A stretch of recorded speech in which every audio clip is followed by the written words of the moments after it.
আজ 11ই আগস্ট রোজ রবিবার। বাংলাদেশ সরকার পতনের দিন থেকেই সারা দেশব্যাপী সনাতনীদের বাড়িঘরে অগ্নিসংযোগ, মন্দিরে ভাঙচুর, লুটপাট, খুন ও ধর্ষণ সহ সারা দেশে দাউ দাউ করে জ্বলে ওঠে।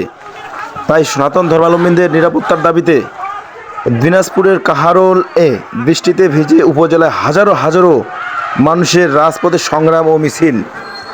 তাদের নিজস্ব দাবি আদায়ের জন্য প্রতিবাদ ও জনসমাবেশ।